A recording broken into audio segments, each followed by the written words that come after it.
Olá, o Conselho Regional de Administração do Rio de Janeiro recebe agora, de forma online, em um espaço democrático e apartidário, o candidato à Prefeitura do Rio de Janeiro, Ciro Garcia. A dinâmica da participação do candidato se dará da seguinte forma: ele terá 30 minutos de fala livre. Logo depois, haverá 5 perguntas selecionadas pela Comissão Especial de Gestão Pública do CRA-RJ, representando todas as comissões. Reiteramos que as mesmas perguntas serão feitas a todos os candidatos à prefeitura para publicação nas mídias oficiais da instituição. Candidato Ciro Garcia, seja bem-vindo. O senhor tem 30 minutos de fala livre. Bom, boa tarde. Queria agradecer esse espaço, essa oportunidade que o Conselho Regional de Administração está dando aqui para eu poder expor os meus projetos. A gente vive num processo eleitoral muito antidemocrático, né? Meu partido, por exemplo, que é um partido pequeno, mas é um partido ideológico, não é um partido que vive em balcão de negócios, mas pelo fato de não termos alcançado a cláusula de barreira, nós estamos alijados do horário eleitoral gratuito, né? Estamos alijados dos debates, mas mesmo assim, fruto da força das nossas propostas, do espaço político que nós temos na sociedade, a partir da nossa intervenção no movimento sindical, nos movimentos sociais, a minha candidatura tem pontuado e pontuado bem, né? No limite da margem, como dizem os apresentadores quando falam das pesquisas, eu estou no limite da margem empatado com a própria Marta Rocha, que está em terceiro, né? Essa é a verdade. Então, eu arranquei em quinto no Ibope, depois dei uma oscilando, mas por aí, mas pontuando, e entre os principais, digamos, concorrentes.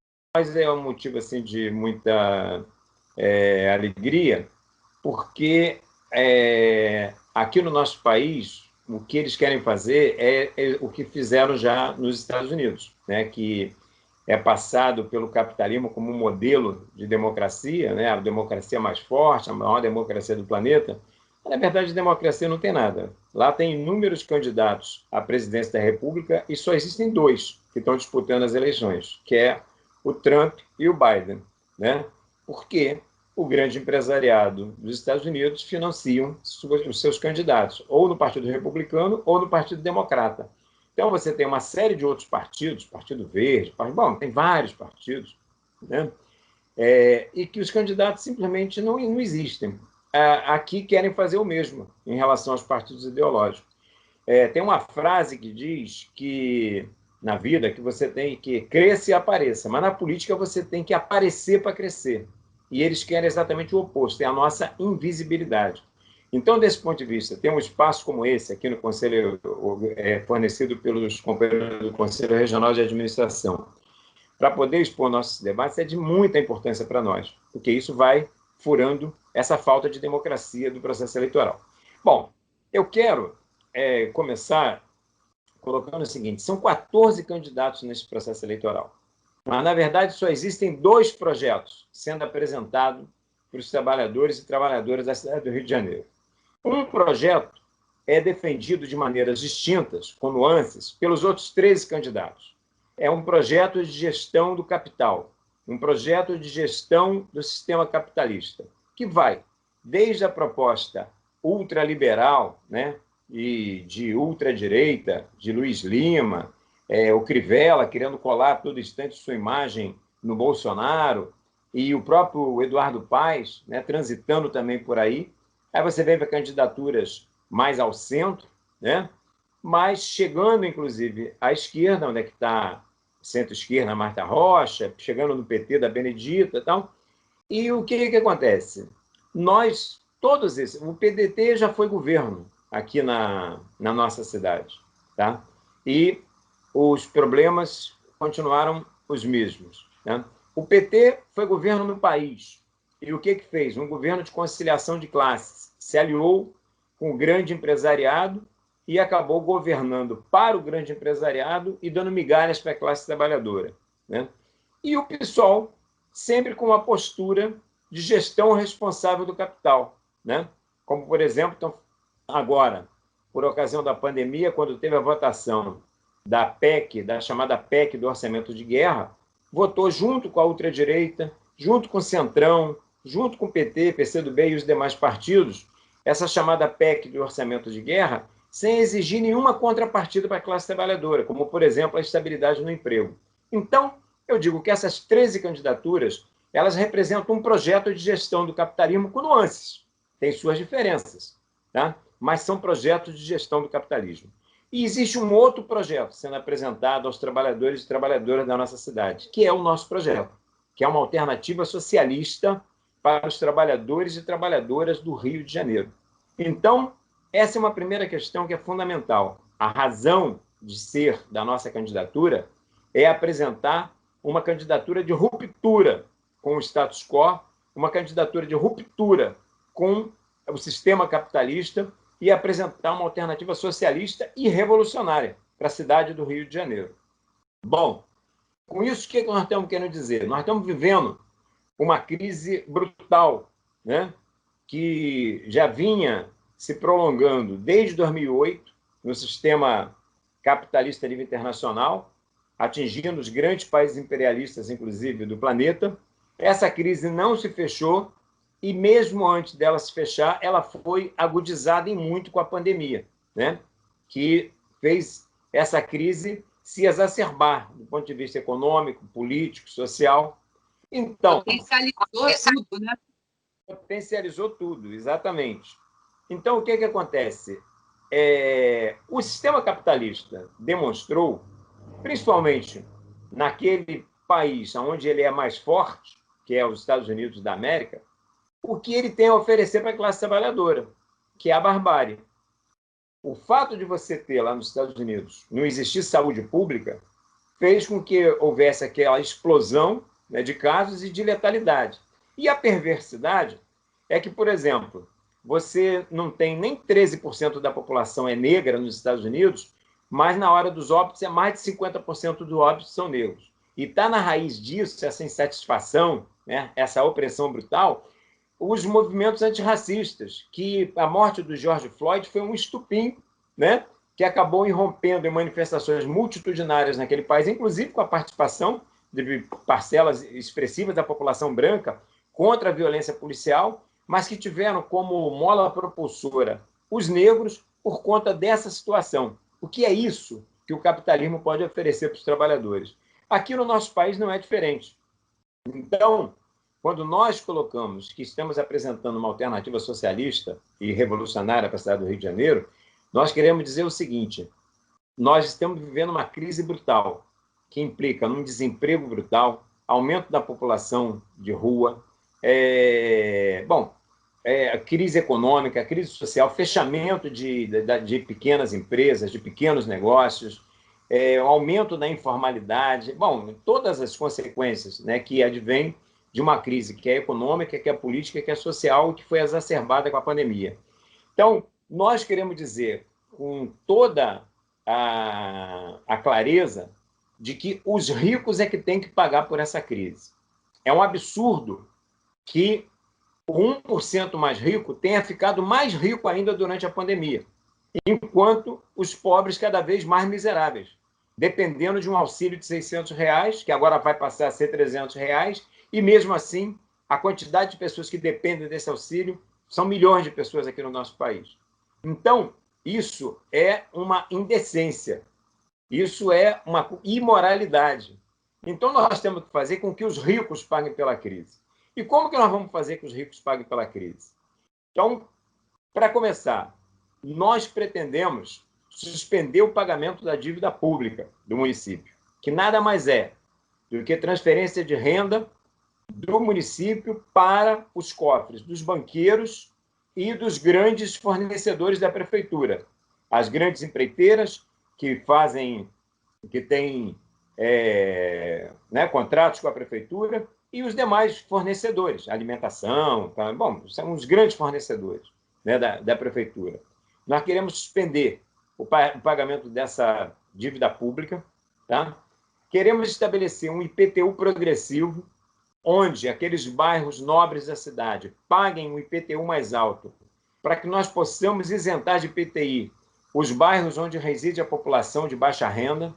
Nós queremos acabar com as isenções fiscais para os grandes empresários.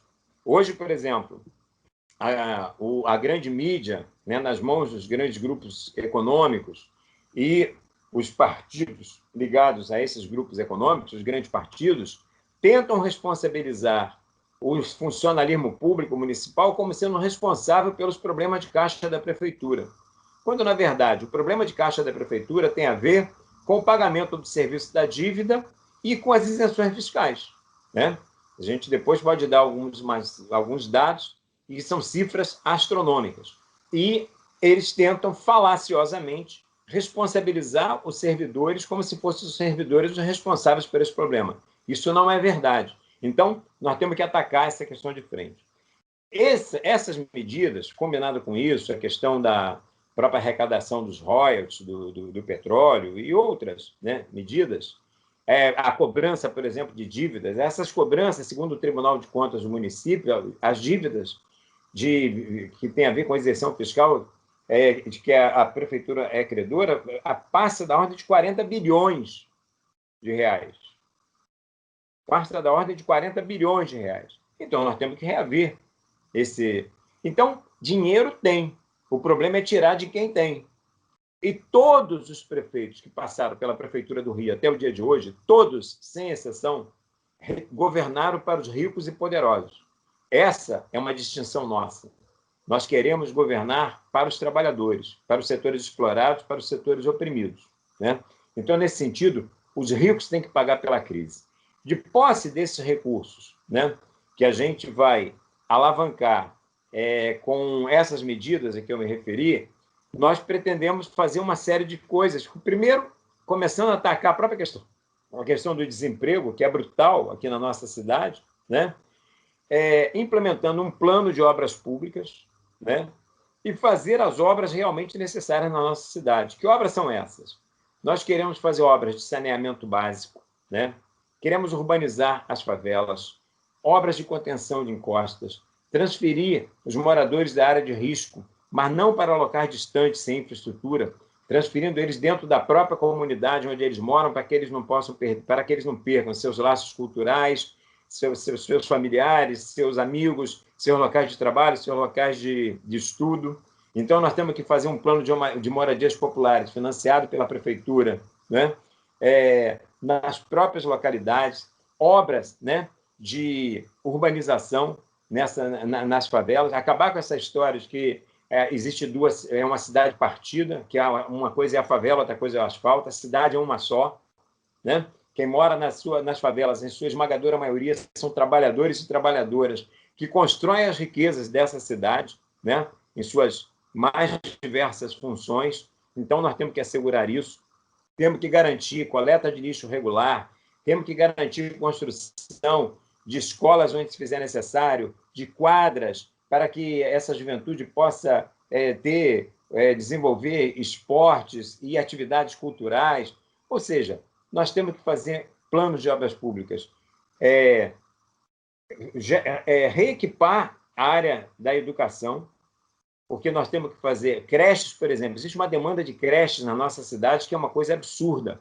Então, nós temos que fazer creches, temos que construir creches, temos que construir escolas e temos que contratar profissional qualificado através de concurso público. Mas isso não é contraditório com uma questão fundamental, que é a efetivação dos trabalhadores terceirizados que estão há anos trabalhando nas escolas, nas creches dos municípios e que ficam à mercê dessas firmas de terceirização que, às vezes, deixam esses profissionais sem 1, 2, 3, 4 meses sem salário.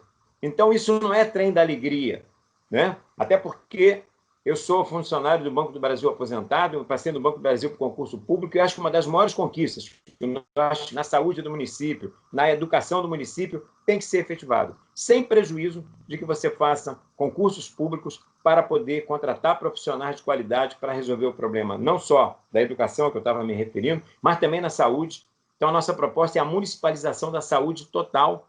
Isso significa reconstruir a saúde primária daqui do Rio, que foi destruída pelo Crivella. Essa que é a verdade, o Crivella destruiu a saúde primária. aqui com fechamento de clínica de família, com diminuição das equipes, né, que atendiam nas clínicas de família. Estatizar, inclusive, os hospitais privados, porque é uma covardia no meio dessa pandemia, nós estamos em meia pandemia, não sabemos quando vamos sair dela, porque não tem ainda uma vacina, né? O que acontece? Pessoas morrendo porque não tem vaga de leito e UTI no SUS e sobrando vaga de leito e UTI nos hospitais privados. Então, não são vidas que importam. Vida importa se tiver dinheiro para pagar. Isso é antiético, isso é imoral. Então, nós temos que acabar com isso. Então, a nossa proposta é estatizar, quer dizer, municipalizar os hospitais privados. A saúde tem que ser 100% pública, né? Contratar também os profissionais de saúde, médicos, enfermeiros, técnicos, ACEI e conservação, todos os setores, né? E também fazer a efetivação, como eu falei, daqueles que estão há anos trabalhando aí na saúde, como o exemplo que eu dei na educação, isso também existe na saúde, tá? Do mesmo jeito. Então, a gente tem que fazer isso também. E uma outra questão importante, né? É que todas essas medidas, que o plano de obras públicas, a questão o reequipamento, né, da área da educação, da área da saúde, da maneira como eu estou falando, tem que estar apoiado em conselhos populares. Nós queremos apoiar nossa gestão em conselhos populares. Nós não podemos nos apoiar numa Câmara Municipal que está cheia dos guardiões do Crivella, por exemplo, e que não vai ser diferente o processo de renovação. Numa cidade que, segundo dados aí da grande imprensa, um percentual enorme do colégio eleitoral é dominado por milícias, por milicianos, que vão ter suas bancadas e vão ter seus candidatos eleitos. Então, nós temos que criar mecanismos para que a população trabalhadora tenha representação de fato. E nós queremos estabelecer os conselhos populares. Esses conselhos populares vão ser formados a partir de locais de trabalho, a partir de locais de moradia, a partir de locais de estudo, e são através desses conselhos populares que nós vamos gerir a prefeitura, de posse dos recursos, que nós alavancarmos com aquelas medidas a que eu já me referi, né, fazendo com que os ricos paguem pela crise. Nós vamos, apoiados nos conselhos populares, estabelecer quais são as diretrizes que nós vamos tomar na implementação orçamentária. Aonde que os recursos vão ser destinados? Nós sabemos o que nós precisamos fazer, né? Eu já citei aqui algumas questões, mas é óbvio que existe uma série de outras que nós precisamos fazer. Eu coloquei aquelas que são, digamos assim, as mais evidentes, as mais sintomáticas, mas nós temos muita coisa a fazer. A questão, por exemplo, quando eu falo num plano de obras públicas e eu falo da questão de saneamento, falo da questão, por exemplo, da dragagem de rios, eu estou falando diretamente da revitalização, por exemplo, da Baía de Guanabara e da Baía de Sepetiba. Eu cheguei no Rio de Janeiro, eu sou mineiro, sou mineroca, né?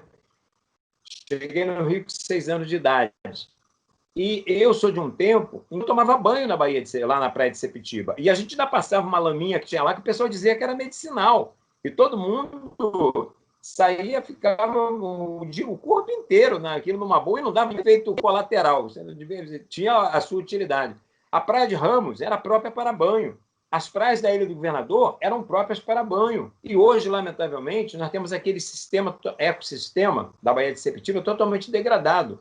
Da mesma forma, a Baía de Guanabara. Então, essas obras que eu falo de saneamento básico, da grade de rio, contenção de encostas, retirada de moradores de área de risco, combinado, coleta regular de lixo, tudo isso vai no sentido de você revitalizar a cidade do Rio de Janeiro como um todo, oferecendo emprego, que é um programa de obras públicas, você está oferecendo emprego e você está atacando as questões que são para a cidade. Além disso, uma outra questão tem a ver com a questão. Nós defendemos também um transporte público 100% público, então nós defendemos a municipalização do transporte rodoviário, que é a expropriação da FETransport sem um centavo de indenização, porque a FETransport já roubou demais nessa cidade, ou de maneira legal, apoiada nas leis que eles compram na Assembleia Legislativa e na Câmara Municipal, através dos financiamentos de campanha, ou através diretamente de corrupção mesmo, né? Os velhos esquemas que toda hora são denunciados aí pelo Ministério Público, envolvendo aí essas poucas famílias que são as donas dos negócios de ônibus aqui da nossa cidade. Então, é municipalização do transporte rodoviário sem 1 centavo de indenização para a FETransport. Mudança do modal de rodoviário para ferroviário. É inconcebível que uma megalópole do tamanho do Rio de Janeiro ela se apoie em modal rodoviário. Nós temos que nos apoiar no modal ferroviário. Por exemplo, nós temos que aproveitar os traçados do BRT, né, que hoje estão completamente degradados, né, mas para você estabelecer VLTs. É um transporte mais efetivo, mais eficiente do ponto de vista do número de pessoas que ele carrega, é menos poluente e é menos oneroso. Então, você tem tudo a ganhar. É uma equação que você só ganha.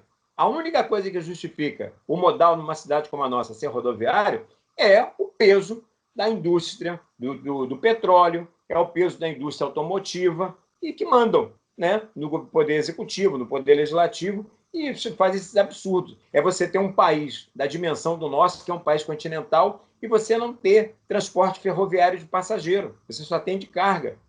Eu sou do tempo que eu ia para São Paulo, do Santa Cruz, ou então ia de Vera Cruz para Belo Horizonte, com cabine, com café da manhã, com cinema e tudo. E cadê? Aonde foi parar tudo isso? Né? Então, nós temos que resgatar isso na nossa cidade, pelo menos. E desde a prefeitura, fazer uma campanha pela reestatização do metrô, pela reestatização da Supervia e pela reestatização das marcas, né? Porque nós temos que ter, na cidade como um todo, uma malha ferroviária, né, que atenda ao conjunto da cidade, inclusive fazendo construções de linhas de metrô onde se fizer necessário. E não aceitamos essa cantilena do empresariado privado de que a iniciativa privada é mais eficiente que o Estado. Isso é uma balela. Quem vai a São Paulo, e aqui muita gente que está vendo essa live vai a São Paulo, é só ver que o metrô de São Paulo, que é um metrô estatal, ainda que tenha uma parcela dele pequena, privada, que é a linha 4 lá, mas ele é todo estatal, dá de 10 no nosso metrô, que é privado. E aqui você tem tarifas altíssimas e péssimos serviços no metrô, na Supervia, nos ônibus. Então, nós temos que acabar com essa farra. Isso significa também, a partir do momento que você municipaliza os transportes, né, que atendam os moradores, principalmente os moradores das localidades de baixa renda, e acabar com essa farra das milícias, de exploração de vans que acontecem aqui na nossa cidade. Então, nós temos que resolver essa questão. E nós temos todas as condições de resolver com a municipalização dos transportes. Uma outra questão, não sei quanto tempo eu tenho, Érica, só para... Porque... Você ainda tem mais 8 minutos de fala livre. Ótimo. Não, então, uma outra questão que eu também queria falar, nesse meu tempo inicial, tem a ver com a questão da violência. É claro que se a gente for pegar do ponto de vista constitucional, o que é de alçada do prefeito é a questão da Guarda Municipal, né? E a Guarda Municipal tem propostas concretas para ela. Sou radicalmente contra o armamento da Guarda Municipal e ela tem que deixar de ser perseguidora de camelô, de trabalhador informal. O papel da Guarda Municipal é fazer o município. Nas escolas públicas, dos logradouros públicos, parques, jardins, nas ruas. Essa tem que ser a tarefa da Guarda Municipal. E não, numa conjuntura de desemprego como essa que nós estamos vivendo, ficar correndo atrás de camelô e sequestrando de camelôs. É claro que nós sabemos que tem o problema das mercadorias pirateadas, tem o problema das milícias, mas isso nós vamos resolver com fiscalização, nós vamos resolver inclusive, cobrando do governo estadual, né, que assuma as suas responsabilidades, coisa que não acontece aqui na nossa cidade, lamentavelmente. Mas eu quero falar de um outro aspecto da violência que, para mim, é central. Porque a violência, por mais que a questão da segurança esteja no âmbito do governo estadual, mas quem sofre a violência é o morador da cidade. Então, a política de segurança que é implementada aqui no Rio de Janeiro, pelo governo estadual, que é uma política de criminalização da pobreza, que promove um verdadeiro genocídio ao povo negro que mora nas favelas, principalmente a juventude, que mata crianças e mais crianças inocentes, e todas elas negras, é Agatha Félix, é João Pedro, é João Vitor e tantos outros que a gente vai citar aqui, tá certo? É um corpo negro que cai com as balas perdidas, que para mim não são perdidas, são balas que encontram um corpo negro que vai tombar. Essa política é uma política de enxugar gelo. Se essa guerra às drogas resolvesse, o tráfico já tinha acabado aqui no Rio de Janeiro há muito tempo. Então, nós temos que enfrentar esse debate de frente e com responsabilidade, sem hipocrisia. Então, nós defendemos, né, a descriminalização das drogas, porque droga é tudo droga, por isso o nome de farmácia é drogaria. A diferença é que tem droga legal e tem droga ilegal. Nós temos que legalizá-las e toda a cadeia produtiva, inclusive entrar na economia formal, que vai gerar empregos e vai gerar impostos, tá? E um ataque desse porte no tráfico de droga também é um ataque no tráfico de armas. Então, você está atacando dois tráficos poderosos que levam à insegurança e à violência para a nossa cidade de uma tacada só, né? Outra questão é a desmilitarização da PM, né? Você tem uma só polícia unificada, que uma parte é fardada para poder fazer o policiamento ostensivo, a outra parte é paisana da inteligência, mas é uma polícia civil com direito de sindicalização, com direito de greve, com salário decente, né? Para imunizar a questão da corrupção e fazer uma limpeza, né? Não é demitir ninguém. Então, todos os policiais, tanto da área militar quanto da civil, ser admitir. Agora, aqueles envolvidos em corrupção, em crimes, de violência, e uma série de... Esse todo tem que ser fora. Os maus policiais têm que estar fora da corporação. E é uma forma, inclusive, de você dar um golpe na milícia também, que é outra coisa que existe aqui no Rio de Janeiro, que tem a conivência, que tem a omissão, quando não tem uma atuação dos próprios poderes, né? Eu falei, eles têm bancada na Assembleia Legislativa, tem bancada na Câmara Municipal e tem a omissão e a conivência dos governos, quer seja de governo estadual, quer seja de governo municipal. Então, um prefeito da nossa cidade não pode ser omisso com relação a isso. Então, nós não podemos aceitar que a questão de segurança é um problema do governador. Não, porque quem sofre a violência é o morador da cidade. Por exemplo, essa questão das operações da PM, além das mortes,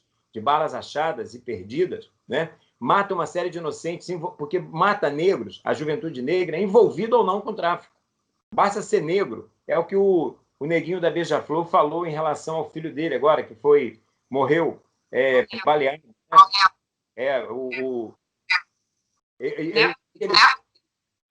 Pois é, daí o que ele falou? Aqui no nosso país basta ser negro para ser alvo e ser suspeito. Então, isso é um absurdo, né? E cada dia de uma operação policial numa favela são dias que as escolas daquela comunidade ficam fechadas. Então, você está matando também, não só de bala, mas está matando a perspectiva de futuro dessas crianças, filhas da classe trabalhadora. E depois vem a burguesia e uma parcela da classe média, hipocritamente, falar em meritocracia. Como você pode falar em meritocracia se não existe igualdade de oportunidades?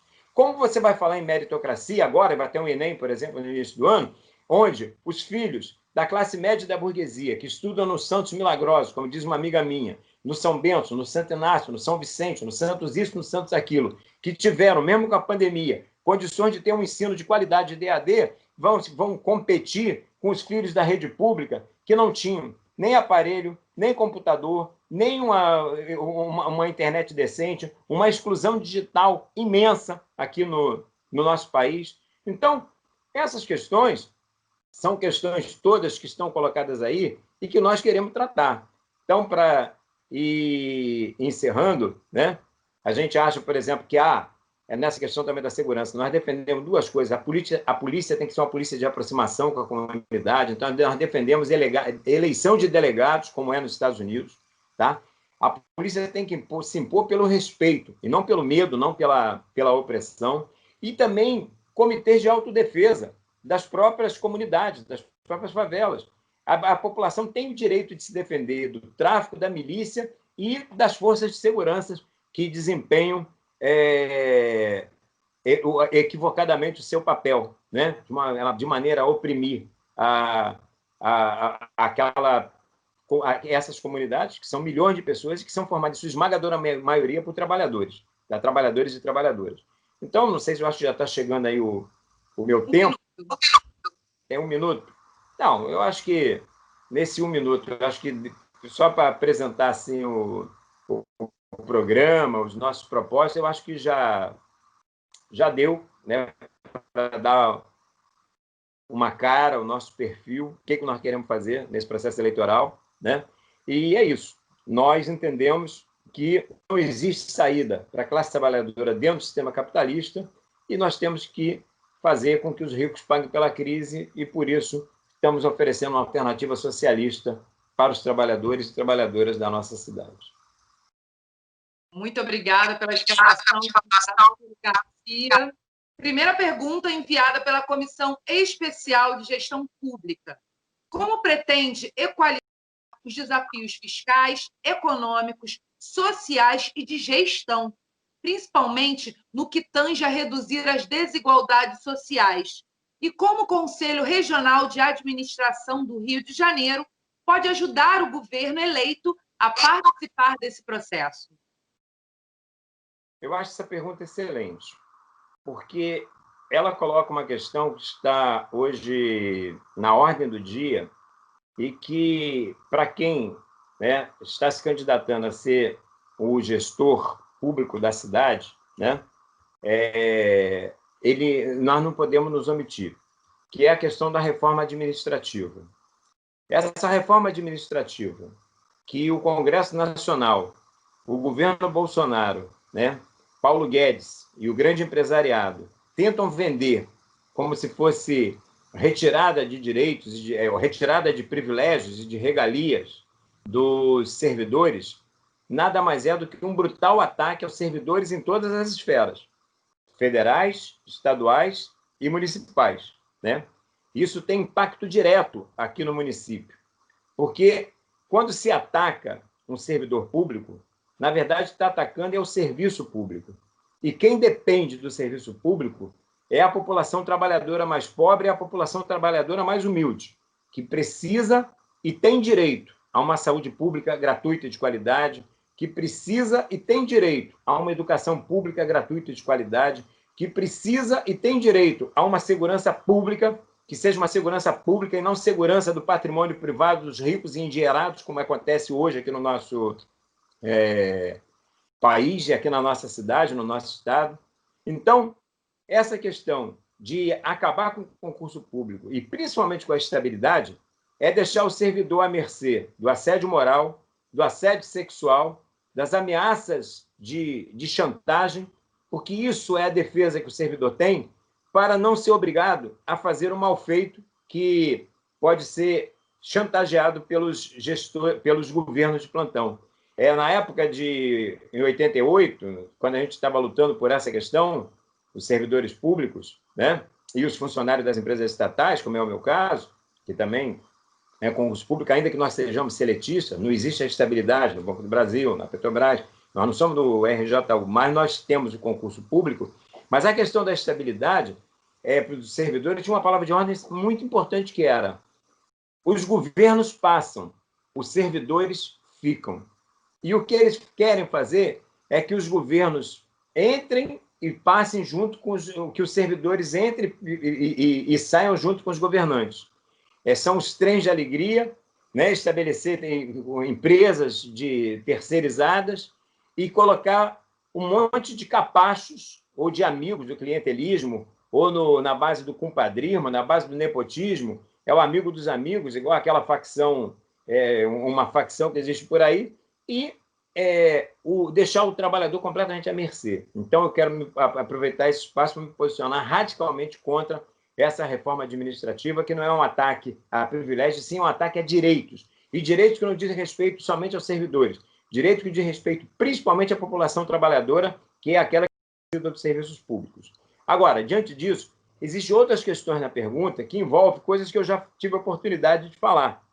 Então, primeiro, grande parte dos problemas de caixa que existe hoje na nossa cidade tem a ver muito mais com a questão das isenções fiscais e o pagamento do serviço da dívida do que exatamente problemas com,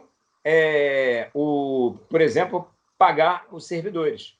Então, nós temos que equalizar isso de que maneira? Da maneira como eu já falei.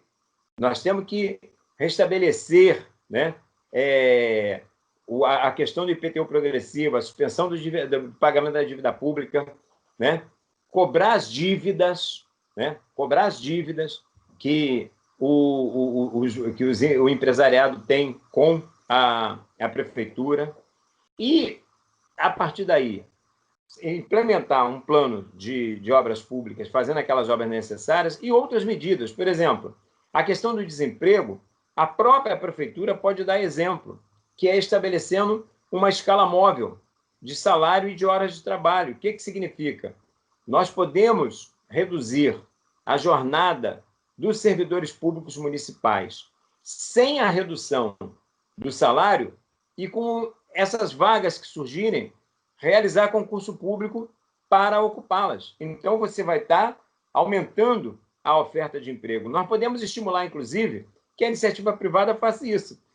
Eu não posso obrigar o empresário a fazer isso, mas eu posso estabelecer um edital de licitação para contratos com a prefeitura que dê uma vantagem, por exemplo, para aquelas empresas que tomarem medidas como essa. Eu posso estudar uma formatação jurídica para fazer isso. E nós vamos estar indo no sentido de estar aumentando a oferta de emprego e a própria prefeitura dando o exemplo de como que ela pode ampliar. E é óbvio que, quando eu estou falando isso, eu estou falando da valorização do servidor municipal. Eu estou falando, por exemplo, na educação, você estabelecer um plano de carreira unificado, né, que pressuponha a promoção tanto por tempo de serviço, mas como por formação, né, e estimular um plano de formação continuada para que até aquelas pessoas mais humildes, né, como que trabalham na creche, que trabalham na cozinha, possam ter perspectiva de ascensão de carreira e se integrar ao magistério.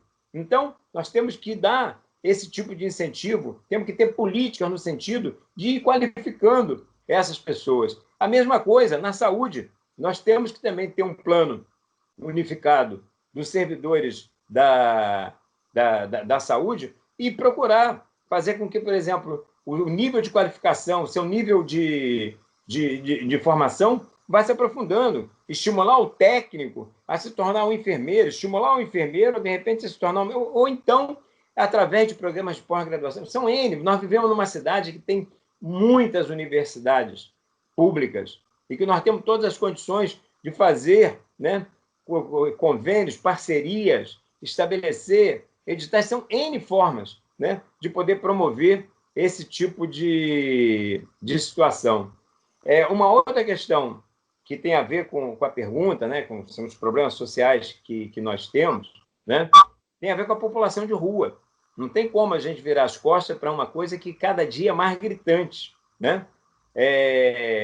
E essa população de rua é uma coisa muito heterogênea, é muito complexa, porque vai desde aquela pessoa que tinha casa e, por ter perdido o emprego, não teve mais condições de pagar o aluguel e foi obrigada a ir para as ruas, aquelas pessoas que têm casa, mas moram distante e ficam em casa durante a semana, por conta do transporte ser muito caro, né, ser muito oneroso no seu orçamento, só vai para casa no fim de semana.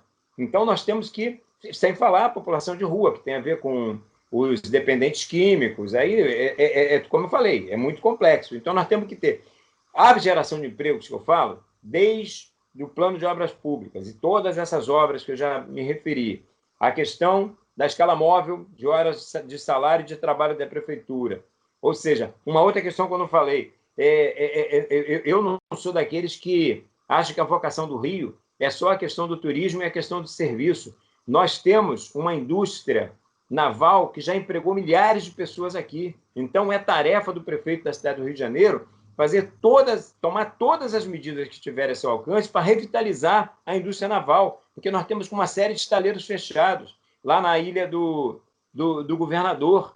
Então, nós temos condições de fazer diferente, né? Porque a cabotagem continua. A Petrobras vai continuar precisando de navios petroleiros, precisando de plataforma, precisando de fazer reparos, e por que não revitalizar a indústria naval aqui no Rio de Janeiro? Então, essa é uma questão. Você tem que atacar a questão do desemprego, que é uma das mazelas sociais. Aí, você tem que oferecer condições para as pessoas que moram longe de terem um abrigo digno. Então, hotéis populares subsidiados, bancados pela própria prefeitura, para que essas pessoas não morram na rua, não durmam na rua em condições de vulnerabilidade, mas durmam dignamente, em um lugar modesto, mas digno, entende? em que ela possa ter condições de fazer uma refeição decente, né? Então, tratamento opcional, é claro, para aqueles que são dependentes químicos. Eu sou contra tratamento compulsório, mas eu acho que a gente tem que ter programas e estimular as pessoas e oferecer uma possibilidade dessas pessoas saírem dessa situação que muitas vezes está combinado com traumas, com a própria questão do desemprego, problemas na família. Então, oferecer tratamentos opcional, né, para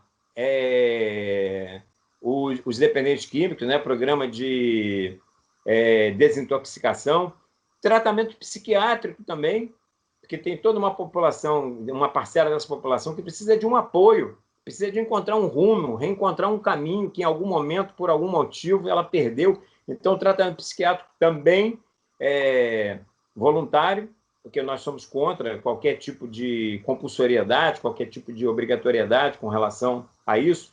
Então, eu acho que com essas medidas de conjunto, e mais algumas coisas que eu já falei na abertura, eu acho que a gente dá conta de tratar das questões aí do município. Muito obrigada, candidato. Segunda pergunta. Em meio a tudo que estamos vivendo, qual será a prioridade que você terá como gestor maior da cidade ao assumir o cargo de prefeito em 1º de janeiro? Olha, nós não podemos abstrair a realidade que nós vivemos. E por mais que o governo Bolsonaro, né, que é um negacionista, que nega a ciência, que nega qualquer coisa, né, que seja coerente, insista em dizer que a pandemia é uma gripezinha, né, a pandemia está aí e continua matando. Houve uma redução na curva? Houve, mas num platô muito alto. E nós já estamos tendo um exemplo de alguns países da Europa que abriram e que estão sendo obrigados novamente a fechar. Então, na verdade, nós nunca tivemos uma quarentena para valer aqui. Ela foi sabotada desde o primeiro momento pelo governo federal e o governo estadual e o governo municipal fizeram uma quarentena meia-boca. Por exemplo, o setor industrial nunca parou, propiciando a aglomeração no transporte público e, portanto, aumentando a circularidade do vírus e a letalidade, e nunca se fez absolutamente nada com relação a isso. Os grandes meios de comunicação falam da aglomeração na praia, falam da aglomeração nos bares, mas não falam da aglomeração que, durante o tempo todo da pandemia, a continuidade do trabalho industrial ocasionou nos transportes públicos. Então, como a gente vai assumir em meio à pandemia, a prioridade tem que ser a questão da pandemia, tem que ser a questão da saúde. Passa tanto por medidas em relação à saúde, e algumas delas já coloquei aqui, uma saúde 100%, né, municipalizada, com estatização dos hospitais privados, para não acontecer essa discriminação de quem tem dinheiro, tem tratamento, e quem não tem está arriscado a morrer. Combater essa questão absurda que é essa fila do CISREG, né? Então, a partir daí, você tem que contratar profissionais da saúde de todas as áreas, mas também você tem que dar condições para que as pessoas possam fazer uma quarentena. Nós, do PSTU, continuamos insistindo, enquanto a ciência colocar que o melhor remédio para combater o vírus é o isolamento social, e ainda não foi descoberta uma vacina, e, portanto, é um crime, por exemplo, a volta às aulas presenciais, nós somos radicalmente contra a volta às aulas presenciais, e eu quero me solidarizar com os professores e profissionais da educação, tanto da rede pública quanto da rede privada, que votaram greve pela vida contra a volta às aulas presenciais. Nós estamos irrestritamente apoiando a medida desses professores, tá? E somos radicalmente contra a volta a essas aulas presenciais. Agora, a prefeitura tem que dar condições para as pessoas poderem fazer quarentena. Então, significa que tem que ter um auxílio para as famílias, né? E não pode ser um vale de R$ 54,25, como foi o estabelecido pelo prefeito.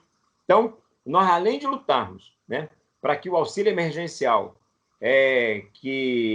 do governo federal ele seja estendido em valor e em abrangência, né, para que se possa, de fato, ter uma quarentena, aqui no que é competência do poder público, nós temos que fazer. Então, nós temos que dar auxílio, né, a essas famílias, para que elas possam efetivamente exercer a quarentena, Por exemplo, existe o problema das moradas insalubres. Nós estamos vendo que os hotéis estão trabalhando com sua capacidade muito baixa, por conta do turismo estar quase que paralisado, por uma série de coisas. Nós temos que botar essas pessoas nesses hotéis, por exemplo, porque tem muita gente que está em moradias completamente insalubres. Então, nós temos que fazer isso. E a prefeitura tem que financiar. A prefeitura tem que expropriar imóveis fechados por conta da especulação imobiliária, e o Rio de Janeiro tem inúmeros imóveis fechados, e fazer obras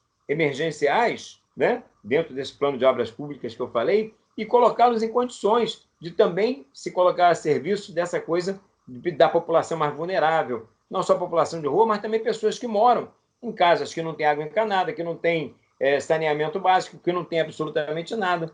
E outra questão é lutar, por exemplo, desde você estando numa prefeitura como o Rio de Janeiro, o que você fala ecoa para o Brasil inteiro.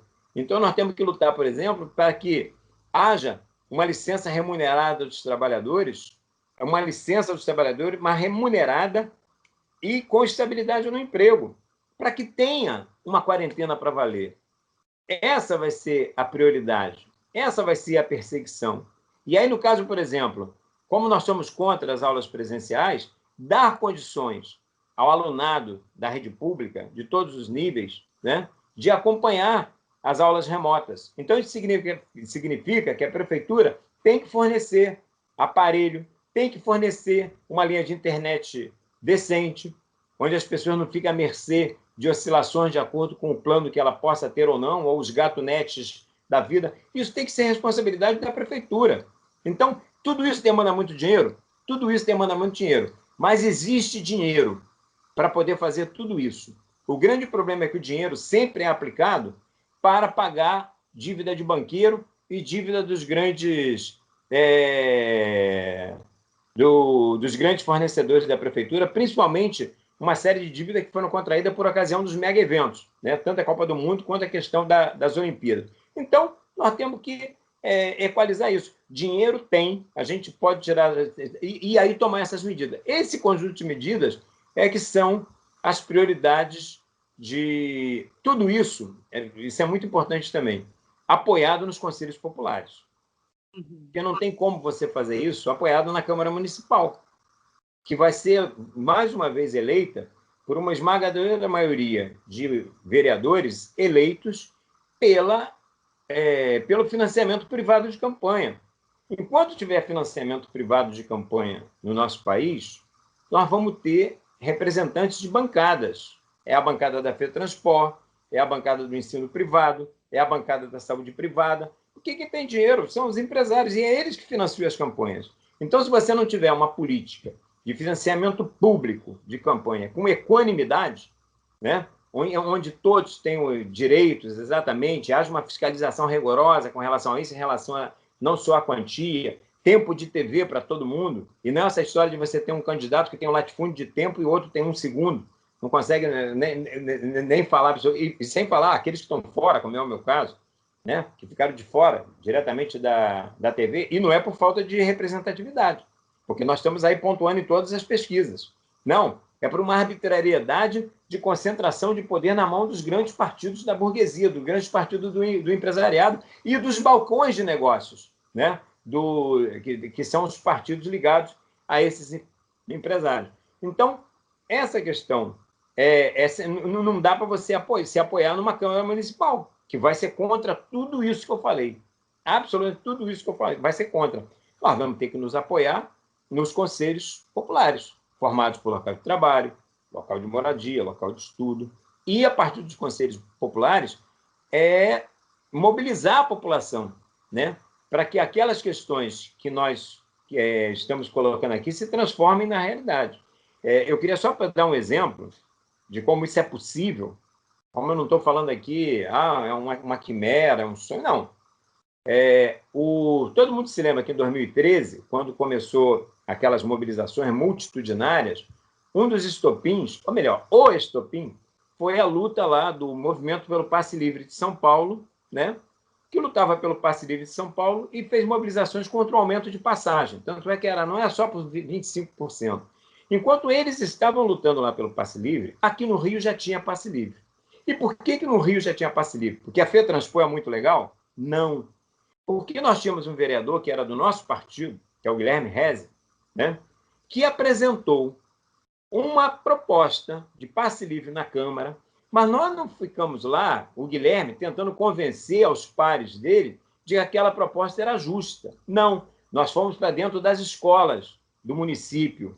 E aí o que aconteceu? No dia da votação do passe livre, a Cinelândia estava tomada, a Câmara Municipal estava tomada, e eles invadiram, os estudantes, o próprio plenário. Então, cada vereador que votou com um estudante no seu cangote. E por isso nós fizemos valer a verdadeira correlação de forças. E por isso o Rio de Janeiro tem passe livre, que cada vez é mais solapado.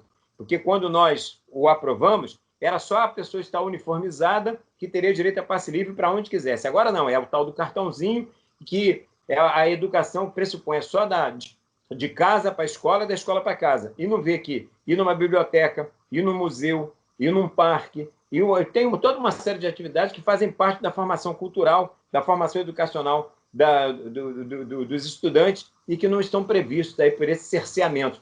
Mas por que foi aprovado o passe livre no Rio de Janeiro? Porque nós nos apoiamos na mobilização dos estudantes. E é isso, quando eu falo em conselhos populares, é nos apoiarmos nos conselhos populares, para, a partir deles, construirmos mobilizações para fazer com que essas questões que, do ponto de vista legal, do ponto de vista do ordenamento jurídico, né, possam ter restrições por parte da maioria da Câmara Municipal, por parte do empresário, a partir da nossa mobilização, fazer valer a verdadeira correlação de força da cidade. E a maioria da cidade é formada por trabalhadores explorados e oprimidos, que, se convencerem da justeza e da necessidade da proposta, vão brigar por ela junto conosco.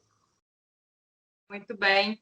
Candidato, nos últimos anos, a cidade do Rio de Janeiro entrou em processo de degradação, trazendo consequências na qualidade de vida dos seus moradores. Tal degradação atinge os pequenos e médios empresários do setor de serviços, atinge a qualidade dos serviços públicos e a imagem do Rio de Janeiro nacional e internacionalmente. Como enfrentar ou reverter essa degradação em tantas frentes ao mesmo tempo, simultaneamente? Há um plano, uma estratégia para essa situação inédita que vive o Rio de Janeiro? Então, um plano existe, e eu já tive a oportunidade de colocar aqui, né? Nós temos um plano de obra, a nossa proposta é implementar um plano de obras públicas que, ao mesmo tempo que vai atacar o desemprego, vai fazer obra em todas essas frentes que foram mencionadas aí por você, Érica, na pergunta que você fez. Agora, tem determinadas questões que não são, inclusive, de alçada nossa, mas que também nós não podemos nos omitir. Por exemplo, o fechamento das médias e pequenas empresas que aconteceram foi porque, durante a pandemia, não teve, efetivamente, linhas de financiamento que chegassem na ponta. Foram até criadas linhas de financiamento, mas esse dinheiro parou lá nos bancos. Esse dinheiro não chegou no dono do mercadinho, no dono da oficina, e uma série de pequenos negócios que geram emprego, inclusive a maioria dos empregos, não chegou. Então, a prefeitura não tem um banco, tá, para poder fazer financiamento Mas nós temos que lutar pela estatização do sistema financeiro aqui no nosso país, porque o crédito ele tem que ser social e produtivo. Então, nós temos que ter linhas de crédito justamente para atender esse setor, o pequeno empresário, o microempresário, para que ele tenha condições, né, de viabilizar o seu negócio e gerar emprego. Então, por isso que eu falo que tem medidas que não são exatamente de nossa alçada.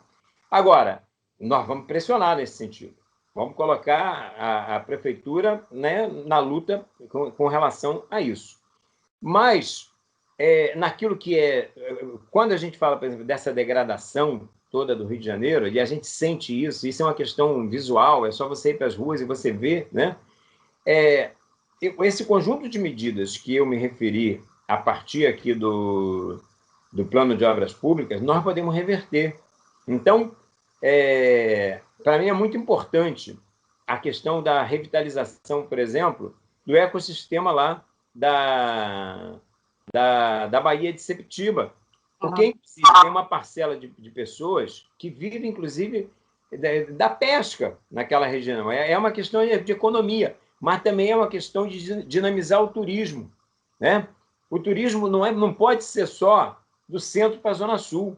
O nosso turismo não pode ser só Corcovado e Pão de Açúcar. Um dos passeios que eu mais fiz na minha vida, e como eu já falei, eu sou do interior de Minas, quando vinham os meus parentes para cá, e mineiro, a grande maioria são muito católicos, é a Igreja da Penha. É um lugar lindo, uma vista linda, um lugar maravilhoso. Então, você tem que revitalizar a cidade como um todo, a própria Floresta da Tijuca, que muitas partes dela abandonada, né? Então, é o Parque da Pedra Branca. Você tem o Rio de Janeiro. Eu não tenho a mínima dúvida que, do ponto de vista do aspecto da natureza, né, do geofísico, é a cidade mais linda do planeta. Não tem uma cidade que você vai ter uma combinação de mar, montanha, rios. Aqui tem tudo, tudo, né? Mas o que você tem? Você fala, né, da degradação que o Rio está vivendo, e esse prefeito que está aí, junto com uma parcela de empresários, querem, por exemplo, construir um autódromo na reserva de Camboatá, que é uma reserva de Mata Atlântica. Então, isso é um absurdo, e eu quero já deixar bem claro que nós somos radicalmente contra isso, estamos na luta contra esse crime contra o meio ambiente aqui da nossa cidade, mas isso mostra categoricamente qual é a visão de gestão pública que tem esses senhores. E esses senhores que eu falo são esses senhores que estão na frente das pesquisas, lamentavelmente. São os Crivelas, os Eduardos Paes da vida e outros que não estão na pesquisa, mas pensam como eles, porque estão comprometidos com o grande capital. Então, o que a gente pode fazer de diferente é justamente a questão que eu coloco, de fazer com que os ricos paguem pela crise e ter propostas radicais. Aí eu já falei de uma série de coisas que vão no sentido. Se a gente, por exemplo, consegue fazer as obras de saneamento, a dragagem dos rios, né?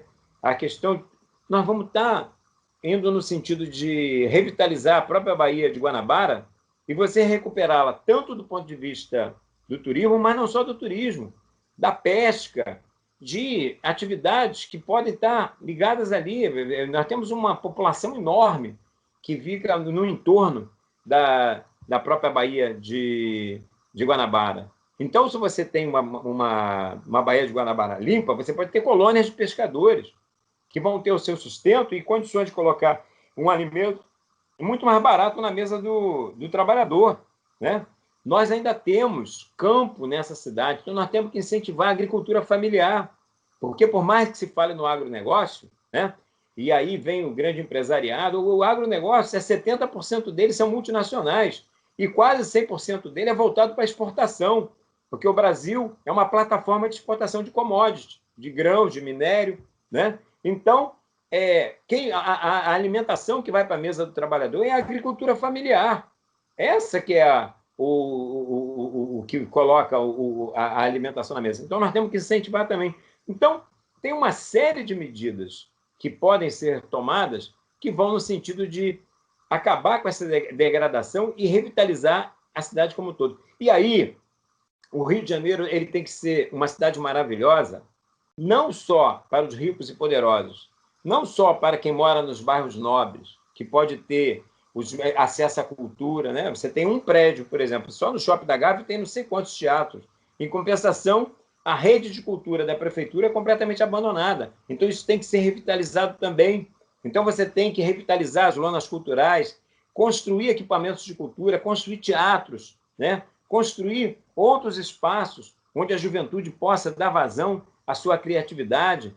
É que, por exemplo, artes circenses, né? A gente vê muitas pessoas no sinal, né, tentando ganhar vida ali, fazendo malabarismo e outras coisas, e as pessoas passam e chamam de vagabundo, e não vê que o cara está trabalhando ali em condições ultra adversas, tentando honestamente ganhar o pão dele. E nós temos que ter linhas, né, de incentivo, mas direto do dinheiro público na mão, direto dos produtos, de quem faz a cultura.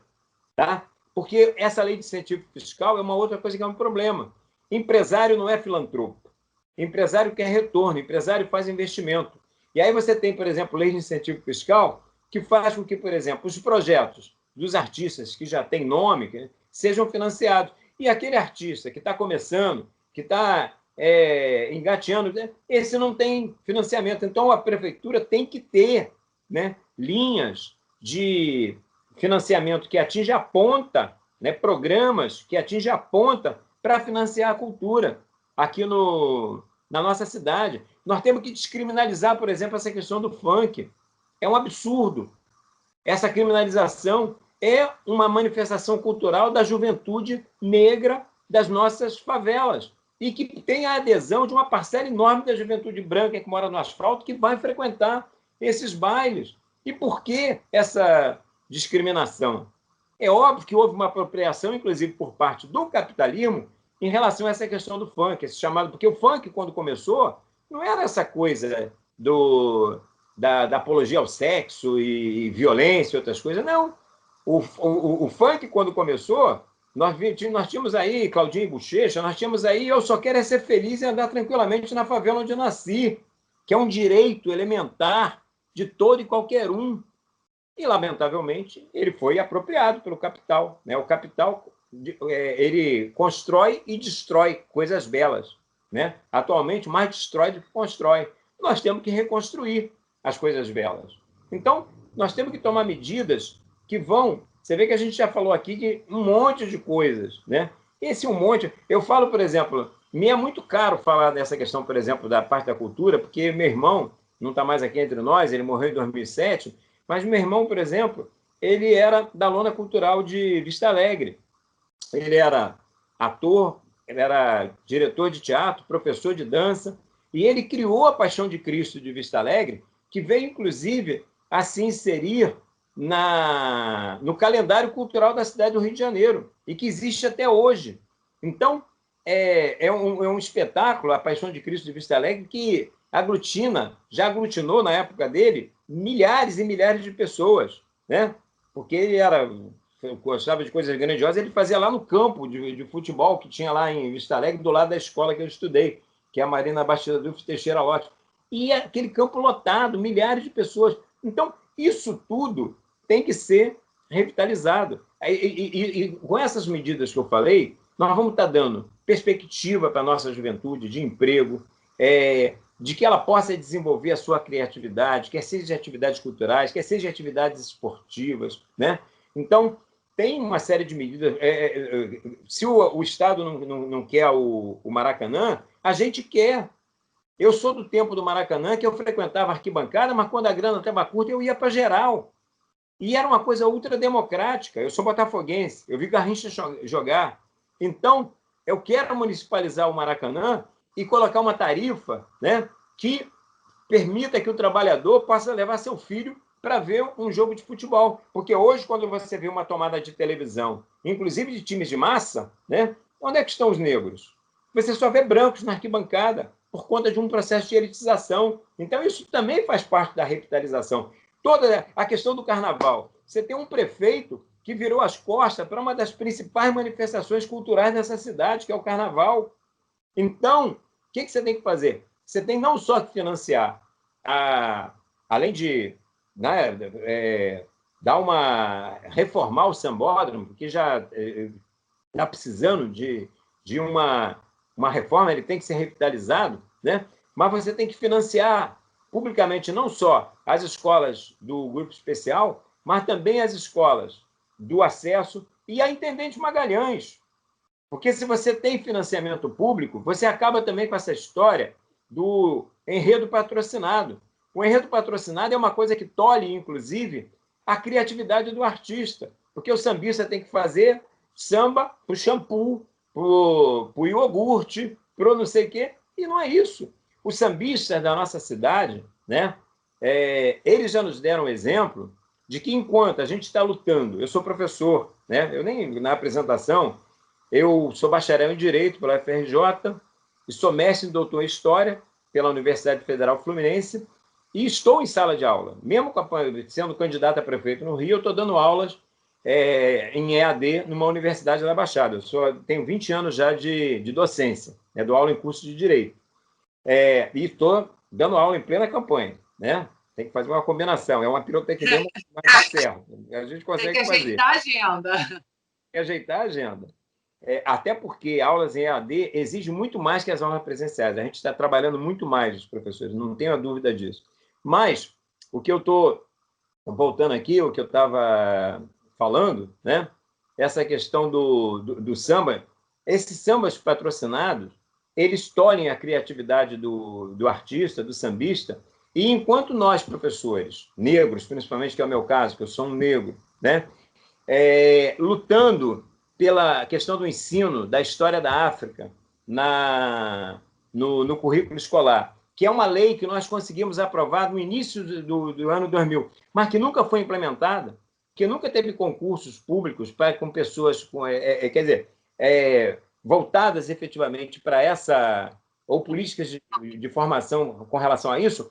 Os sambistas estavam dando aula, resgatando nossos heróis, Zumbis, Dandaras, né? A história do povo escravizado e o quanto esse povo que foi responsável pelo processo de acumulação do capital aqui no nosso país, foram séculos de exploração de um povo escravizado, né, que veio para cá forçado e que foram fundamentais, e que quando foram libertos, entre aspas, com uma mão na frente e uma atrás, sem emprego, sem terra, sem absolutamente nada, a única alternativa que houve foi subir os morros para construir as primeiras favelas.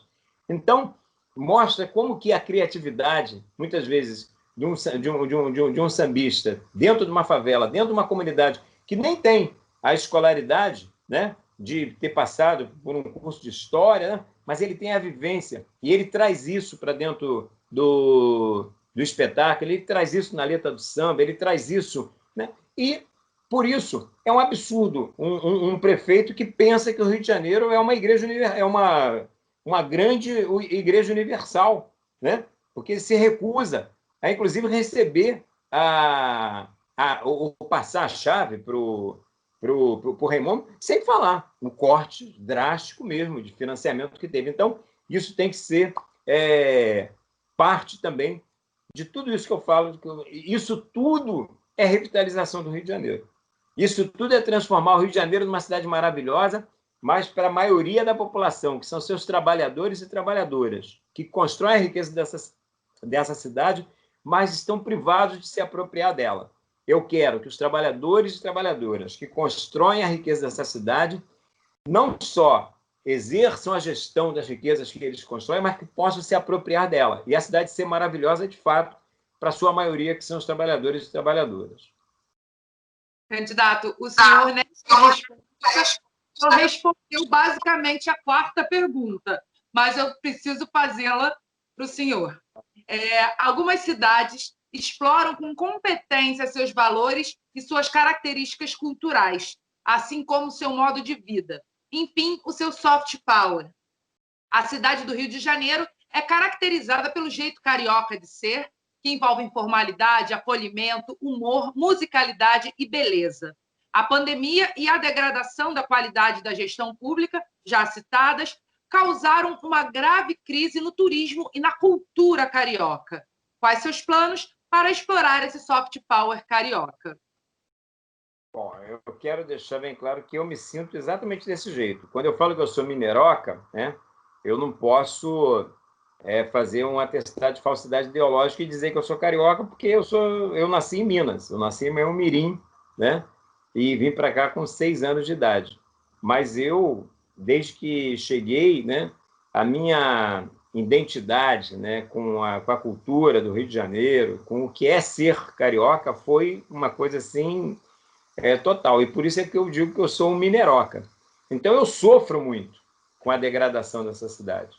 Eu sofro quando vejo, por exemplo, que a parte bonita da cidade está relegada à Zona Sul, a determinados pedaços da Zona Sul, e que grande parte dos trabalhadores que moram mais para dentro da Zona Norte, e vem até aqui a Tijuca, que é a área que eu moro aqui na Grande Tijuca, em São Francisco Xavier, né? Não na rua, próximo da estação São Francisco Xavier.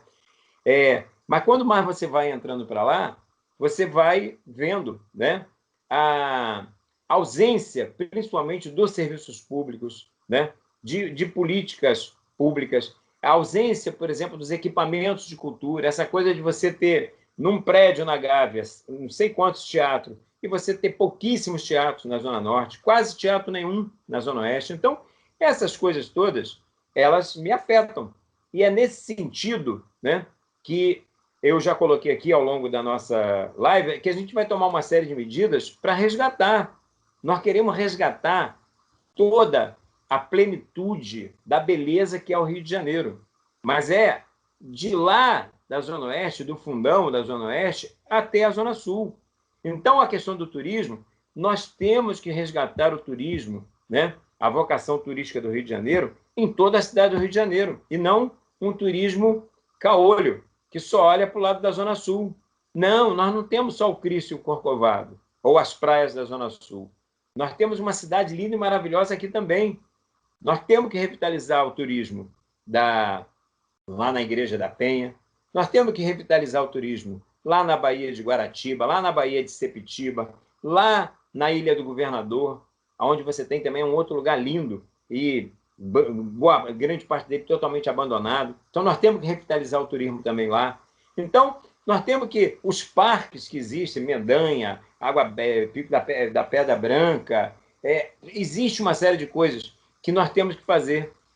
A própria questão do chamado legado olímpico, totalmente abandonado, como, por exemplo, o Parque Radical lá de Deodoro, né, que se consumiu inúmeros recursos e hoje no abandono. Então, isso tem que ser revitalizado, né, para que a juventude, para que a população como toda possa acessá-lo e desfrutar dele da melhor maneira, né? Se serviu na época da Olimpíada, por que não pode servir agora, né? Então, esse conjunto de medidas, e mais aquelas questões que eu coloquei em relação à questão da cultura, o financiamento que chegue na ponta, a questão do carnaval, porque o carnaval não é só os 4 dias de folia. As escolas de samba, por exemplo, é uma cadeia que gera emprego o ano inteiro nos barracões. O ano inteiro nos barracões, né? E muitas vezes empregos precarizados, né? Empregos sem direitos trabalhistas. Então, tem que ter uma linha de financiamento que garanta que essas pessoas que fazem o cartão de visitas do Rio de Janeiro, o cartão postal do Rio de Janeiro, tenham dignidade o ano inteiro. E não só na hora que eles vestem a fantasia e se enchem de orgulho quando vão desfilar pelas suas agremiações durante os 4 dias de carnaval. Isso não pode acontecer. Nós temos que fazer isso o tempo todo. E isso significa que tem que ter políticas públicas voltadas para essa questão. Então, eu acho que, de posse dessas medidas, tanto incentivando a cultura, incentivando o esporte, promovendo, né, uma saúde e uma educação pública gratuita e de qualidade, transporte público gratuito de qualidade, né? Uma tarifa subsidiada, uma tarifa social, mas um transporte de qualidade de fato, né? Todas essas medidas, elas vão no sentido de revitalizar o Rio de Janeiro como um todo. E, como eu falei, não é só a Zona Sul, nós temos que ter segurança. Então, isso significa também, né, junto com aquelas medidas que eu já coloquei,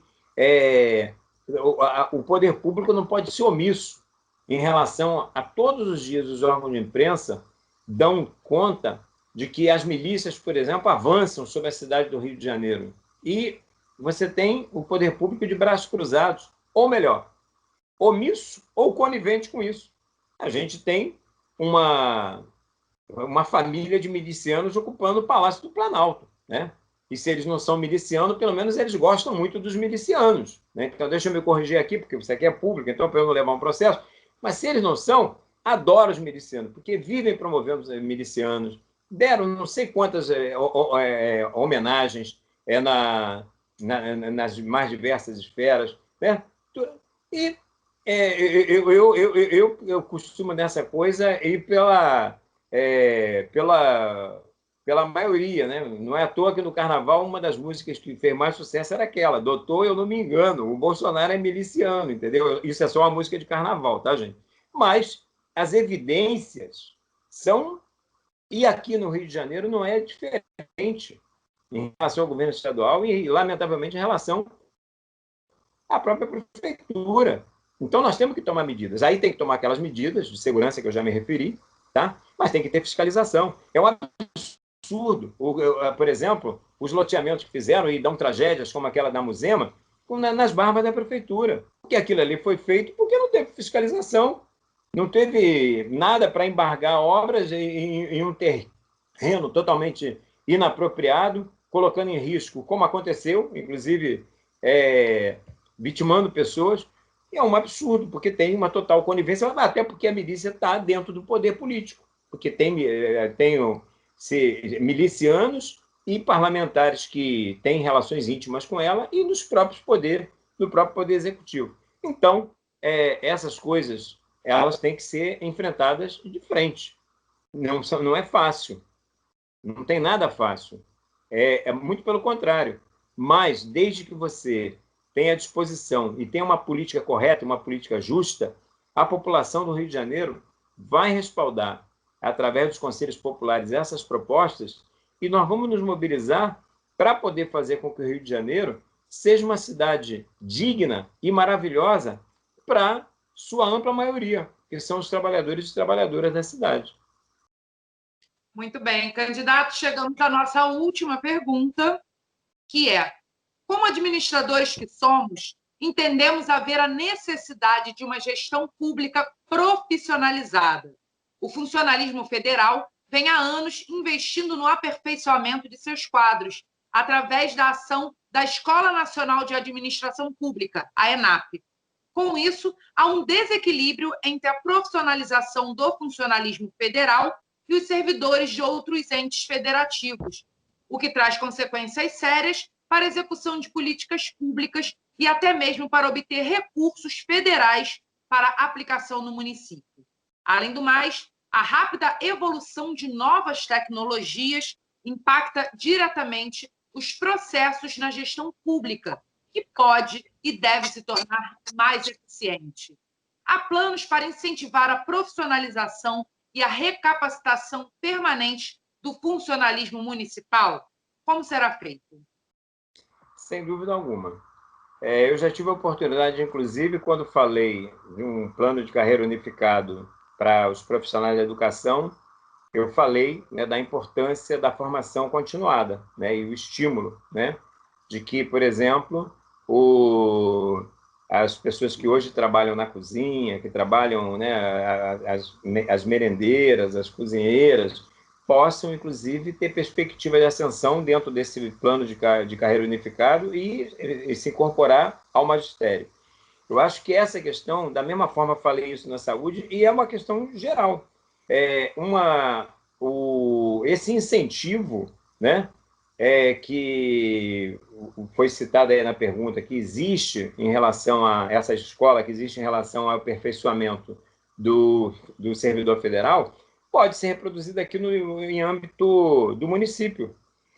Nesse sentido, os administradores, né, quando eu falo me apoiar nos conselhos populares, vão cumprir um papel muito importante, até porque a experiência de administração que vocês têm, né, que os administradores têm com relação, inclusive, à administração pública, à administração da coisa pública, ir para dentro dos conselhos populares e ajudar os conselhos populares a estabelecer essas prioridades, estabelecer metas, estabelecer objetivos, né? E acho que essa questão da qualificação, tanto do ponto de vista da formação, como também do ponto de vista do preparo, né, para esse momento de inovações tecnológicas que se dão cada vez de maneira mais acelerada, é uma coisa impressionante. Eu sinto isso, por exemplo, na questão de você, quando você tem que... As aulas em EAD, você tem que ser, além de ser professor, você tem que ser um técnico de... Né, tem que ter uma tecnologia, você tem que saber mexer, porque senão você vai dançar, né? Então, é muito importante. Professor, técnico de informática e um pouquinho de psicólogo, né? Professor, técnico de informática e um pouquinho de psicólogo, né? Mas, então, nós podemos reeditar no município uma escola semelhante a essa, que já existe, focada na questão da qualificação dos servidores federais, fazer a mesma coisa em relação aos servidores municipais, em todas as suas áreas. Então, nós podemos fazer isso prontamente, porque a tarefa de uma gestão como a nossa, uma gestão do PSTU, é fornecer um serviço público de qualidade para a população trabalhadora do Rio de Janeiro.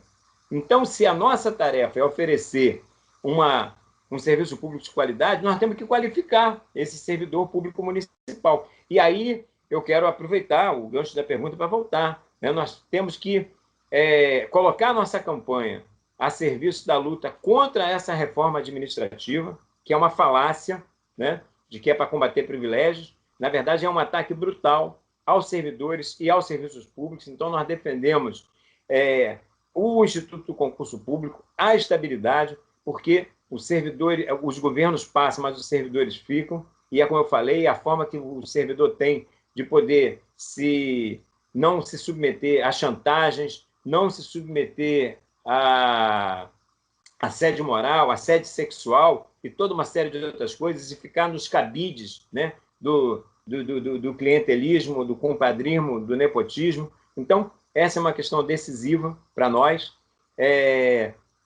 Por exemplo, a questão do concurso público é fundamental. Nós sabemos que somos intransigentes defensores das cotas, quer seja em relação às cotas raciais, mas também as cotas aos portadores de necessidades especiais. E a gente sabe que, por exemplo, o concurso permite a entrada, minimiza a entrada desses segmentos que são tradicionalmente marginalizados.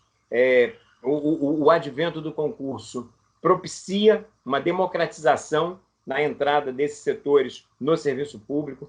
Então, essa questão para nós é muito grande, é muito importante. É uma forma, por exemplo, de você ir no sentido de lutas que são travadas, por exemplo, quando as mulheres lutam por igualdade de oportunidades no mercado de trabalho, o concurso público é fundamental. Quando a população LGBT luta pela questão de oportunidades no mercado de trabalho, o concurso público é fundamental. Quando negros e negras, que depois de séculos trabalhando para a acumulação primitiva do capital aqui no nosso país, porque foi a partir do trabalho dos negros escravizados da época que se construiu as bases da riqueza desse país, e que depois foram colocados no olho da rua sem nada, e que hoje ocupam as piores residências, os piores empregos, os que sofrem maior índice de desemprego, maior grau de violência policial, porque não precisa estar envolvido com tráfico para ser um alvo, basta ser negro, ser jovem, morar numa favela, que você vai ser um alvo, assim como as próprias crianças, que morrem às vezes dentro da sala de aula, Agora, ou às vezes dentro de casa, como foi um menino que morreu na semana passada, dentro de casa, um menino estudante da UERJ, um menino que a mãe, eu vi a entrevista da mãe dele na televisão, que ela diz: meu filho, eu não tenho nenhuma, eu não posso te dar nada, a única coisa que eu posso te dar é uma coisa que eu não tive, que foi o estudo. E o menino, que era um orgulho dela, e que já estava começando a galgar seus primeiros passos, inclusive na profissão, ele era professor de educação física, é morto dentro de casa por conta dessa violência absurda, e sob um pretexto de uma guerra às drogas que é interminável, que só alimenta o tráfico de drogas, e quem ganha com o tráfico de droga não mora na favela, não é o gerentinho, o EVP, EBB, que mora na favela, que ganha dinheiro. Os que realmente ganham com o tráfico de droga moram nos condomínios fechados da Barra, na Avenida Atlântica, na Vieira Solto, na Delfim Moreira. Esses é que ganham, e depois lavam, inclusive, esse dinheiro dentro do mercado formal, dentro do sistema financeiro. Eles é que ganham, e eles não estão... para eles não tem bala perdida nem achada, não tem absolutamente nada. Tem para a população trabalhadora que mora nas favelas. Então, nós temos que tratar dessas questões, porque essas questões elas dizem respeito a tudo isso, que é você ter uma gestão numa cidade que é linda e maravilhosa como a nossa, mas voltada, de fato, para a sua esmagadora maioria, que é a população trabalhadora que habita nela, coisa que hoje, lamentavelmente, não não acontece. Você tem governos que estão aí se sucedendo para governar para os ricos e poderosos e ter políticas públicas para um lado da cidade, onde a segurança é de um jeito, onde tem segurança, onde tem cultura, e o outro lado o abandono total. Nós temos que fazer com que todos os setores da cidade tenham direito, os mesmos direitos. Na verdade, um gestor público na cidade do Rio de Janeiro, a sua tarefa é fazer com que os trabalhadores e trabalhadoras, a juventude, né, tenha acesso a uma série de direitos. E esses direitos vão passar principalmente pelos serviços públicos. Então, essa questão é vital, né? A qualificação, a qualidade dos serviços, mas tudo isso, como eu falei, com um peso muito grande, né, dos conselhos populares formados pelos profissionais e pelos usuários. Quando você fala de conselhos populares na educação, você está falando dos profissionais da educação e está falando dos pais e mães de aluno, né, que é a comunidade escolar. Quando você está falando de conselhos populares na saúde, você está falando dos profissionais de saúde, mas você está falando também dos usuários da saúde, né? Então, quando você está falando dos servidores públicos municipais, né, e se colocando aqui contra essa reforma administrativa, aliás, eu quero aqui, se eles querem fazer economia, uma reforma administrativa que eles podiam fazer, que seria excelente, era acabar com o Senado, por exemplo. Pô, era uma economia enorme, ninguém ia sentir falta nenhuma, entende? Faria um remanejamento dos concursados para a Câmara, para a Câmara Federal, teríamos um Congresso unicameral, não tem por que essa coisa de Congresso bicameral, revisor. Eu, por exemplo, já sofri na pele. Quando eu estive deputado federal, eu aprovei na Câmara um projeto contra a privatização da Light, né? Apoiado na mobilização dos companheiros sindicatos urbanitários, fizemos abaixo-assinado dentro das comunidades. Pô, eu cheguei lá com milhões de assinatura. E eu consegui aprovar um projeto. Ele foi derrubado no Senado, né? Diz que a soberania é o povo, né? Que eles são representantes do povo. Que representação é essa do Senado, que você tem uma representação equânime de 3 senadores por estado, independente do número da população? Então, essa era uma proposta, mas essa eles não querem fazer. Acabar com o privilégio dos juízes, acabar com o Senado, privilégio dos militares, que estão mamando nas tetas como nunca nesse governo, entendeu? São milhares aí nas boquinhas, nunca tiveram tantas boquinhas, entendeu? Mas tem uma série de privilégios, não a base, não a tropa, mas eu falo lá, os altos oficiais. Essas mamatas, eles não querem, o que eles querem é atacar o servidor público. E atacando o servidor público, como eu falei, vai atacar a classe trabalhadora que precisa dos serviços públicos. Por isso, nós somos radicalmente contra a reforma administrativa e vamos apoiar toda e qualquer medida que vá no sentido de qualificar os servidores públicos municipais. Porque um servidor qualificado é a garantia de uma prestação de um serviço qualificado. E essa tem que ser a responsabilidade de um prefeito de uma cidade como a nossa. Muito obrigada, candidato Ciro Garcia, pela sua explanação, pelas suas respostas para os profissionais, estudantes, empresas e todos que irão nos assistir. Muito obrigada pela sua presença aqui no CRRJ. Eu aqui agradeço e foi, como já falei, bastante importante. E quero terminar deixando aqui um último recado, né? As pessoas reclamam da política, as pessoas reclamam dos políticos, né? Fazem, inclusive, um sinal de igual, como se todos os políticos fossem exatamente a mesma coisa. Eu quero saber qual dos candidatos que, ao mesmo tempo que está sendo candidato, está trabalhando, né? Dando aulas, como é o meu caso. As coisas não são iguais, tá? Mas não é nem isso. É a questão dos projetos, né? Então, eu quero fazer um convite a todas as pessoas que estão tendo acesso a essa live promovida aqui pelo Conselho Regional de Administração a terem a ousadia de dar um passo à frente. Chega de mais do mesmo. São 13 candidaturas de gestão do capital. Nós estamos apresentando uma alternativa de ruptura com o capitalismo e uma alternativa socialista e revolucionária para a cidade do Rio de Janeiro. Venham conosco. É 16 que o número desse caminho. Vamos pavimentar o caminho, né, da construção de uma sociedade socialista. A gente não tem ilusão de que nós vamos conquistar o socialismo por eleição, né? não existe socialismo numa só prefeitura, mas cada voto num projeto de uma alternativa socialista é um voto que nós estamos lutando pela consciência e pela mente dos trabalhadores e trabalhadoras, e é um voto que a gente vai estar pavimentando o caminho para a construção de uma sociedade sem explorados, sem exploradores, uma sociedade de fato, onde aqueles que constroem riqueza possam também gerir e usufruir dessa riqueza. Então, esse é o meu recado final. Agradeço a oportunidade e chamo as pessoas a conhecerem nossas propostas. Nas redes sociais, tem a minha página, tem a página do PSTU, e quem gostar, por favor, compartilhar, porque a nossa campanha é só pelas redes sociais, nós estamos fora lá do horário eleitoral gratuito, como eu já falei, mas vamos compartilhar. Nós temos nossa página no Instagram, no Facebook. Então, é um convite que eu faço àqueles que queiram nos conhecer e, gostando das nossas propostas, ajudar a difundi-las. Tá ok? E muito obrigado pela oportunidade. Obrigada, candidato. Encerramos assim a participação do candidato neste especial do CRA-RJ para as eleições 2020. Até a próxima. Tchau, tchau.